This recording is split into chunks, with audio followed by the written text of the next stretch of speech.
తో కలిపి total abstract ని 22nd పేజ్ లో ఇవ్వడం జరిగింది బడ్జెట్ ని. అలాగే మన జిల్లా పరిషత్ ఆదాయం చాలా తక్కువ. ఈ రోజు నిన్న మొత్తం అన్ని పేపర్లో కూడా ధాన్యం గురించి రావడం జరిగింది. 178 కేంద్రాలు ప్రారంభించామని అధికారులు చెప్తున్నారు. 165 పనిచేస్తున్నామని వాళ్ళు చెప్తున్నారు. 165 కూడా సక్రమంగా పనిచేయడం లేదు. ఇక 175 160 పనిచేస్తే 13 కేంద్రాలు ఇవ్వడం లేదు. ఇంత బాగా పనిచేస్తాయి కదా, మరి ఎందుకు ఇవ్వడం లేదు అధికారులు అంటున్నాం. అలాగే మా నియోజకవర్గంలో మక్కువ మండలంలో 9 సొసైటీకి వారే పిలిచి ఇచ్చారు. అప్పుడు జిల్లా స్థానంలో 3వ స్థానం వచ్చింది. మెంటాడ మండలం జక్కు కూడా వారే పిలిచి ఇచ్చారు సొసైటీ, అది 4వ స్థానం వచ్చింది.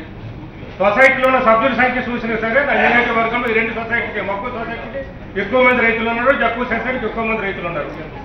అయినా మరి వాటి కూడా రాలేదు. మరి ఇక్కడ జయశంకర్ రాలేదు, కలెక్టర్ రాలేదు, మరి డిఎస్ఓ గారు కూడా రాలేదా, డిఎంసీ సభ్యులు కూడా రాలేదు.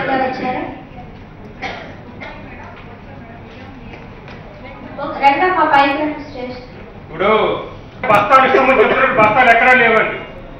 నేను బస్తాలు వివరాలు ఇవ్వండి అని అడిగాను. నేను డిఎస్ గారికి లేఖ రాశాను, డిఎం గారికి లేఖ రాశాను. మీకు ఎన్ని బస్తాలు పాత ఉన్నవి, కొత్తగా ఎన్ని కొన్నారు, ఏ సెంటర్కి ఎన్ని బస్తాలు ఇచ్చారంటే రైతు వారికి ఇవ్వమని అడగలేదు కదా. నేను ఓ సెంటర్కు 10,000 5,000 ఇస్తారు, ఇదిగో ఈ సెంటర్కి ఎన్ని ఇచ్చాము, ఈ సెంటర్కి ఎన్ని, దాన్ని ఇవ్వడానికి కూడా అంటే వాళ్ళే రాజ్యాంగాధిపతులు అనుకుంటున్నారా, అధిపతులు అనుకుంటున్నారా? ఇక్కడ ఎమ్మెల్యేలకి ఎంపీలకే గౌరవం ఉండదా? మేము అడిగిన సమాచారం కూడా 15 రోజులు దాటితే ఒక ఎమ్మెల్యే కానీ ఎంపీ కానీ ప్రభుత్వం ఇచ్చిన జీవోల ప్రకారం ఒక సమాచారం అడిగారైతే 15 రోజుల్లో సమాధానం చెప్పాలి. చెప్పలేకపోతే మాకు కొంచెం టైం కావాలి అని లేఖ రాయాలి. మాకు లేఖ అందింది కానీ పలానా కారణం మనకు సమాధానం ఇవ్వలేకపోతున్నాం, మాకు వారం రోజులు 10 రోజులు 4 రోజులు టైం ఇవ్వాలి. అది ప్రోటోకాల్ కూడా ఇద్దాం. It is not observance of courtesy and against violence of the protocol. Protocol ప్రకారం కలెక్టర్ కూడా ఫిర్యాదు చేస్తాను, డిఎస్ఓ మీద ఫిర్యాదు చేస్తాను, డిఎం మీద ఫిర్యాదు చేస్తాను. అదేవిధంగా బస్తాల గురించి ఇవ్వడానికి ఏంటంటే సమస్య. ఇప్పుడు ఈ పేపర్లు చూడండి ఒకసారి మీరు. మేము సాధారణంగా సాక్షి పేపర్లో రాశారండి, అదే సాక్షి పేపర్ వ్యతిరేకం కాబట్టి ఏదేదో రాస్తుంది అనుకుంటారు. ఈ పేపర్లు ఇది చూడండి, ఇది సాక్షి పేపర్ మొదట్లోనే చెప్పింది అసలు ఇదేం జరుగుతుంది ఎలా జరుగుతుందో చెప్పింది సాక్షి. ఈరోజు పేపర్ చూడండి, ఇది ఈనాడు పేపర్. మొన్నటి పేపర్ ఇది ఈనాడు పేపర్. ఇవన్నీ ధాన్యాల గురించి సెంట్రల్ అక్రమాలు జరుగుతున్నాయి. ఇది జ్యోతి పేపర్. ఈనాడు పేపర్ జ్యోతి పేపర్ ప్రభుత్వంలో గజెట్ నోటిఫికేషన్ ఇచ్చినట్టు ఉంటుంది. అక్కడ రాసింది ఏదైనా ఉంటే ఆ అక్షరాన్ని ప్రస్తుతం ప్రభుత్వంలో గజెట్ నోటిఫికేషన్ లాగా ఉంటుంది. అటువంటి ప్రభుత్వం పెద్ద పేపర్లో వచ్చిన తర్వాత ఈనాడులో వచ్చింది, జ్యోతిలో వచ్చి సాక్షి ముందుగానే చెప్పింది. అయినా కూడా సెంట్రల్ గురించి పట్టించుకోవడం, ధాన్యం గురించి పట్టించుకోవడం లేదంటే అలాగే డైరెక్ట్ గా రైతుల నుంచే మిల్లుకి వెళ్ళిపోతున్నారు. బట్టి అలా వెళ్తున్నాయి. వెళ్తున్నటువంటి విజిలెన్స్ ఎందుకు దర్యాప్తు చేయకూడదు? ప్రతి సెంటర్ దగ్గర కూడా విజిలెన్స్ అధికారికి ఎందుకు ఆదేశాలు ఇవ్వకూడదు? అధికారులు విజిలెన్స్ అధికారులు తేలుస్తారు కదా నిజమో కాదా, ఆ ట్రక్ షీట్లు ఎలా వస్తున్నాయి, ఎక్కడి నుంచి వస్తున్నాయి, పట్టాలు పాస్ చూస్తారు, మిల్లర్లకు ఎలా తేలుతున్నాయి తేలుతుంది కదా. గత సంవత్సరం కూడా ఇలాగే జరిగింది. అప్పుడు కూడా అడిగాము, దాని మీద కూడా ఎంక్వైరీ చేస్తామని చెప్పారు. ఎంక్వైరీ నీరు కాల్చారు. అలా జరగకూడదని నేనేం చెప్పాను, ఎక్కువ సెంటర్లు పెట్టండి, అడిగిన చూడని సెంటర్ ఇవ్వడం తప్పు లేదు. ఎక్కడైతే ఇంట్రెస్ట్ ఇవ్వండి, దానివల్ల రైతులకు మేలు జరుగుతుంది, రైతులకు మంచి జరుగుతుంది. కొన్ని ధాన్యం అంటే కళ్ళల్లో ఉన్నాయి, వాడి కాపడా కాస్తున్నారు. వర్షం వచ్చి వాడి పని ఏమవుతుంది, అగ్ని ప్రమాదం వస్తే ఏం పని అవుతుంది, దొంగల వైపు వస్తే ఏం పని అవుతుంది. గత సంవత్సరం నా సొంత మండలంలోనే మా ఎమ్మెల్సీ గారు కౌరిపల్లిలోనే సుమారు 20 లక్షల రూపాయల ధాన్యం కాలిపోయి ఏం చేయగలిగామా? ఆమె తండ్రి గారు మరిపల్లి, ఆ మరిపల్లి కూడా సుమారు 10 లక్షల ధాన్యం కాలిపోయింది. మనం ఏం ఇవ్వగలిగామా? ఇవ్వలేకపోయినా. అలాగే మనం వెంటాన్ని కూడా కాలేదు. అటువంటి ప్రమాదం జరిగితే ఎవరి నష్టం వస్తుంది? అందుకే ఏమీ జరగకుండా ఉండాలంటే ఎక్కువ సెంటర్ ఓపెన్ చేయని చెప్పాను. బాగా పనిచేసిందని వారే సర్టిఫికెట్ ఇచ్చారు మొక్క సెంటర్. దానికి పెట్టడానికి రాజకీయాలు ఎందుకన్నా లేదు. నేను ఇక్కడున్న అధికారులకు మీ అందరికీ మనవి చేస్తున్నాను. నేను 7.5 సంవత్సరాల అధికార పార్టీలో ఉన్నాను. మా నియోజకవర్గంలో అధికారులందరికీ మీటింగ్ పెట్టండి.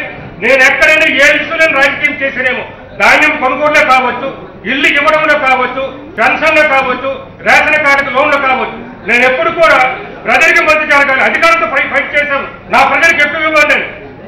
ఇక్కడ అధికారులు మా పరిధి కాదంటే అక్కడికి వెళ్ళి సెక్రటరీకి వెళ్ళి ఆ పరిధిని మార్చి అధికారులు తీసుకొచ్చి ఇక్కడ ఉన్న అధికారికి ఎవరికి ప్రజలకు సీఎం గారు కూడా పని చేశారు. అంతమంది సబ్ కలెక్టర్ చేశారు. ఇంత మెంటాడు మండలి కూడా పరిధి వస్తుంది. డుమా పీడీ గారు ఇంతమంది ఉన్నారు, డిఆర్డీ పీడీ గారు ఇంతమంది. మీరు ఎవరైనా అడగండి, నేను ఎప్పుడైనా బయటపడి బెదిరించానేమో ఎవరికైనా అధికారులకి. అది అలవాటు కాదు. నిన్న కూడా మా మున్సిపాలిటీలో కోపం వచ్చి ఒక పనిలో విజయానికి ఫిర్యాదు చేసాం. అన్న అధికారులు వస్తే నేను మీతో ట్రాన్స్ చేసుకున్నాను. ఒకప్పుడు నా నేను ఉద్యోగం చేశాను, నా ఉద్యోగానికి ఇబ్బంది కాదు, నేను వితరణ చేసుకుంటున్నా ఫిర్యాదు అని శ్రీకాకుళం ఎస్పీ గారికి ఫోన్ చేసిన ఫిర్యాదు వితరణ చేసుకుంటున్నాను. అలాగే నేను డబ్బులు తీసుకున్నట్టు కాదు, మీరు ఎంక్వైరీ చేసుకుని ఎటువంటి వాడిని. ఈ విధంగా నేను అధికారులకు విధంగా నేను చెప్పాలంటే మొట్టమొదటిగా అధికారులు పక్షపాతి. నన్ను అధికారులు కూడా ఎందుకంటే చేస్తున్నా తెలియడం లేదు. సమాచారం అడిగితే ఇవ్వరు, ధాన్యం కేంద్రాలు పెట్టరు, కొనుగోలు చేయరు. మిల్లర్ నుంచి డైరెక్ట్ గా పొలాల నుంచి మిల్లర్కి వెళ్ళి దాని మీద విజిలెన్స్ తనిఖీలు చేయించారు. మరి ఇంత ఈ విధంగా ఇబ్బంది జరుగుతుంటే చూస్తే ఎందుకు ఊరుకుంటారని అడుగుతున్నారు. అదే విధంగా నేను ఇక్కడ బీసీ కార్పొరేషన్ ఈడీకి, ఎస్సీ కార్పొరేషన్ ఈడీ కూడా మీరు గతంలో ఎవరెవరికైతే లోన్లు ఇచ్చారో ఆ లోన్ దానికి లిస్టు నాకు ఇవ్వని చెప్పారు. మీరు రాజ్యాంగాధిపతులు అనుకుంటున్నారా? ఈడీ గారు, BC corporation, SC corporation, minority corporation ఎవరైనా ఇచ్చారు. ఐఏఎస్ ఆఫీసర్ ప్యూమా గారు ఇచ్చారు, ఆయన ఒక ఐఏఎస్ ఆఫీసర్, ఆయన ఇచ్చారు సమాచారం. కానీ SC corporation, BC corporation ED information ఇవ్వలేదు. మీరు ఎక్కడ నువ్వు నుంచి మేము గడప గడప కార్యక్రమం వెళ్ళేటప్పుడు మాకు ఇవ్వలేదు బాబు, మా పేరు ఎవరు తీసారో మాకు తెలియదు అంటున్నారు. నిజమా కాదా తెలుసుకొని మీ దృష్టిగా మళ్ళీ తీసుకొస్తాం, దాన్ని మీరు పరిష్కరిద్దాం. కానీ అర్హులకు లోన్లు ఇద్దరు కానీ అడుగుతా, అవి కూడా ఇవ్వడం లేదు. ఈ విధంగా చేస్తే ఎలాగంటే వెళ్ళేది? నేను ఎప్పుడు కూడా పక్షపాతం చూపించి ఎవరికైనా చెప్పండి, మా నియోజకవర్గంలో మీటింగ్ పెడతాం, మీరు పిలిపించాలి. కానీ నేను ఎప్పటికీ ఏ విషయంలో రాజకీయ పరంగా కానీ, కుల పరంగా కానీ, మత పరంగా చూసేనేమో నా నియోజకవర్గం ప్రజలు బాగుండాలని పనిచేసిన తప్ప నేను ఎప్పుడు నా స్వార్థం కోసం కానీ ఒక పార్టీ కోసం పనిచేయడం లేదు. మా పెద్ద మరి చెప్పాలి, ఆయన సీనియర్ ఒక ప్రభుత్వం కమిటీలైనా మీటింగ్లు జరుగుతారు. అక్కడైనా ఈ ఇల్లు గురించి కానీ పెన్షన్ రేషన్ మంచి చేయండి. ముఖ్యంగా ఈ రోజు మీరు చెప్తున్న ఈ ధాన్యం కొనుగోలు కేంద్రాల గురించి మాత్రం ఈ రోజు పేపర్ జేసీ గారు ఏపీ లేదంటారు. అకస్మాత్తుగా వెళ్దాం రండి, ఒక 5 అకస్మాత్తుగా లేకపోతే రండి, నేను చూపించకపోతే రాజీనామా చేస్తాను. సర్పరేట్లుగా అకస్మాత్తుగా సడన్ గా వెళ్దాం రండి కొన్ని సెంటర్లకి. నేను అక్రమం జరగకపోతే నేను చెప్తాను రాజీనామా చేస్తాను. ఒక 5 సెంటర్కి వెళ్దాం. జేసీ గారికి ఎక్కడి నుంచో ఫీడ్బ్యాక్ వచ్చింది, అది తెలిసిన తర్వాత స్టేట్మెంట్ ఇచ్చినా కానీ నేను కింద చెప్పాను లేదు.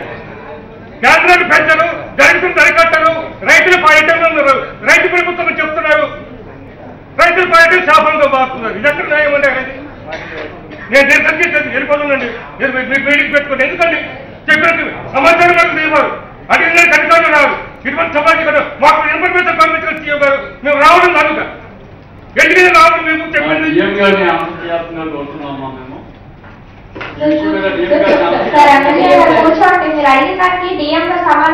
కూడా సమాధానం నాకు ఇవ్వలేదు.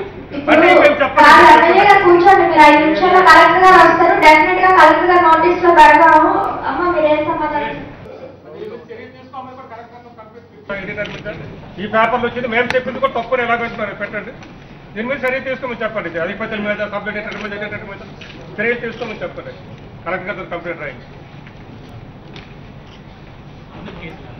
సార్ ఇప్పుడు ఎక్కడెక్కడ ఎన్ని మిల్లర్స్ మీద 6 దాన్ని పెట్టారు, 6 ఏకెట్స్ పెడుతున్నాము సరే. మీకు ఇందాక అడిగిన పాయింట్ ఇంకొకటి, ఇప్పుడు కూడా వారు ఏం చెప్తున్నారు అసలు అది మీ ఆన్సర్ అందరూ విన్నారు, మా వారు అందరూ సంతోషిస్తారు. ఇందాక మా పెద్ద ఆయన కూడా చెప్పారు, మా పెద్ద ఆయన కూడా చెప్పారు. నేను ప్రభుత్వాన్ని విమర్శించలేదు, ఆ ప్రభుత్వాలు ఇన్ని చేస్తున్నారు కాబట్టి ఆ ప్రభుత్వానికి సెటపరేట్ చేస్తారు, ఎందుకు చేయడం లేదన్న పెద్ద ఆయన కూడా అదే చెప్పారు. అది చేయండి, ప్రభుత్వానికి మంచి మంచి తీసుకొని చేయండి అందరు కూడా. నేను ఇందాక నేను సార్ వచ్చారు కాబట్టి సార్కి నేను చెప్పి మాట్లాడి వినిపిస్తారు కాబట్టి దయచేసి మంచి శాస్త్రాన్ని నమ్ముకొని నేను వెళ్తున్నాను. నేను నిరసన తెలియజేస్తున్నాను. గత సంవత్సరం విజయనగరం జిల్లాలో ధాన్యం కొనుగోలు కోసం 166 కేంద్రాలు ప్రారంభించారు. ఈ సంవత్సరమో 178 కేంద్రాలు ప్రారంభించామని చెప్పారు. దాంట్లో పత్రికల ప్రకారం 165 మాత్రం పనిచేస్తున్నామని అధికారులే చెప్పున్నారు. మరి ఉన్న 13 ఎందుకంటే 13 కూడా చేస్తున్నామని ఈరోజు చెప్తున్నారు. మరి 13 కూడా చేసేటప్పుడు వాళ్ళు కొంతమంది ప్రజాప్రతినిధులు కూడా వినతి పత్రాలు ఇచ్చేటప్పుడు వాటికి కూడా చేస్తామన్నారు. అయితే ప్రజాప్రతినిధులు ఇచ్చిన ఇతర వినతి పత్రాలు ఎక్కడ చేశారని అడుగుతున్నాను. నేను కొత్తగా అడగలేదు, గతంలో చేసినవే మక్కువ మీరు ఇవ్వలేదు ఇవ్వండి అని చెప్పాను, అది ఇవ్వలేదు. గతంలో ఇచ్చింది జక్కువ ఇవ్వమని అడిగాను, వెంటనే మనల్ని జక్కువ మొక్కువ మండలి మొక్కువ అది ఇవ్వలేదు. ఇప్పుడు గిరిజన ప్రాంతమైన గుమ్మలక్ష్మపురంలో కూడా సెంటర్ ఇవ్వలేదు అంటున్నారు. ఈ దళారీ వ్యవస్థ నిర్మించడానికి, మిల్లుల ఆధిపత్యాన్ని తగ్గించడానికి కోసమే సెంట్రల్ కొనుగోలుకు ప్రభుత్వం పెడుతుంది, రైతులకు మేలు చేయడానికి. దాన్ని ఇప్పుడు ప్రభుత్వం వ్యవహారం చూస్తే, అధికారుల వ్యవహారం చూస్తే ఇక్కడ ఎలాగుందంటే మిల్లర్లకి మేలు చేసినట్టుగా ఉంది. రైతులు, గిరిజనులు, పంట పండించే దళారుల వ్యవస్థకి వల్ల నష్టపోయేట్టు కనిపిస్తుంది. ఎక్కడ చూసినా సరే ఈ ట్రక్ షీట్స్ అన్నీ కూడా మిల్లర్ల నుంచి వస్తున్నాయి. వాళ్ళకి పాస్ పుస్తకాలు ఎక్కడి నుంచి వస్తున్నాయి? మిల్లర్ నుంచి. వాళ్ళే తీసుకెళ్లి రైతుల పేరున రాజేందర్కి లేకపోయినా సరే రాజేందర్ పేరును కూడా ఉంటాయి భూములు. రాజేందర్ పేరును కూడా రైతులు అమ్మేటట్టు ఉంటాయి. ఇవన్నీ మీరు చూడాలంటే అందుకే నేను చెప్పాను, రండి సర్ప్రైజ్గా మనం అకస్మాత్తుగా వెళ్దాం, ఒక 5-6 సెంటర్లు తనిఖీ చేద్దాం. అది నేను చెప్పింది తప్పు అయితే నా పదవి కూడా రాజీనామా చేస్తానని చెప్పాను. దానికి కూడా చెప్పరంటారు. ఇప్పుడు బస్తాలు అడిగాను నేను. బస్తాలు ఉన్నవి, బస్తాలు గతంలో ఉన్నాయి, పాత బస్తాలు మీ దగ్గర ఎన్ని ఉన్నవి, కొత్తగా మీరు ఏమైనా కొన్నారా లేకపోతే వచ్చేవే, అవి ఇవి కలిపి ఎన్ని, ఒక్కొక్క సెంటర్కి ఎన్ని బస్తాలు ఇచ్చినా ఇవ్వను. 15 రోజులు దాటిపోయింది. ఆ వివరాలు కూడా డిఎస్ఓ కానీ ఆ డిఎం కానీ ఇవ్వలేదు. అంటే ఆ బస్తాలు కూడా సీక్రెట్కి వెళ్ళిపోతున్నాయి. సింక్ బస్తాలు మీరు పేపర్లు చూస్తారు, సింక్ బస్తాలన్నీ కూడా సెంటర్లకు వెళ్తున్నవి, మంచి బస్తాలేమో మిల్లర్లకు వెళ్తున్నవి. మిల్లర్ల ద్వారా వీళ్ళు ఎక్కడైతే దళాలు చేస్తున్నారో వాళ్ళకి వెళ్తున్నాయి, వాళ్ళ ద్వారా ధాన్యం మీరు వస్తున్నాయి. వీటన్నిటి మీద మీకు సమాధానం చెప్పమంటే ఆ డిఎస్ఓ గారు నీళ్ళు నమ్ముతున్నారు, డిఎం గారు నీళ్ళు నమ్ముతున్నారు. అదండి పరిస్థితి. దీని మీద నేను ఇంకా కూడా మీకు చెప్పాను, మీరు ఇమ్మీడియట్గా విజిలెన్స్ దర్యాప్తు చేయించండి. సర్ప్రైజ్గా విజిలెన్స్ చేస్తున్నారంటే ఒక్కొక్క మండలంలో 2 సార్లు వెళ్ళారంటే విజిలెన్స్ అప్రమత్తత అవుతారు. ఈ దళారీ వ్యవస్థ తగ్గుతుంది, ఈ మిల్లర్లకు పోతుంది. నిజమైన రైతులకు ఎవరైతే పంట పండించారో వాళ్ళకి ప్రభుత్వం ఉపయోగపడినట్టుగా ఉంది, ధరలకు వస్తుంది. ఇంకొకటి చెప్పారు డిఎస్ఓ గారు, ధాన్యం విదేశాలకు కూడా తీసుకెళ్ళి మీకు పర్మిషన్ ఇస్తున్నాం. ఇదే అధికారులు రైతులు బయట నమ్ముకుంటామంటే అధికారులు రైతులకి ఎంత ఇబ్బంది పెట్టి మీరు మా దగ్గర తీసుకురావాలి అని చెప్పేవాళ్ళు. ఎందుకంటే ధాన్యం ఎక్కువ పండేవి కాబట్టి, రైతుల దగ్గర ఉన్నాయి కాబట్టి మీరు బయటికి తీసుకెళ్ళిపోమంటారు. అయితే తక్కువ పండితే రైతులు బాధిస్తారా? రైతులందరూ వీళ్ళ దగ్గర కొనాలా? ఇప్పుడు రైతుకు వెళ్ళలేకపోతే ధర తక్కువ ఉంది కాబట్టి ప్రభుత్వం రైతు చేయాలి కాబట్టి ప్రభుత్వం మంచి ధర ఇస్తుంది కాబట్టి అక్కడ అమ్ముకోవాలని రైతులందరూ కోరుకుంటున్నారు.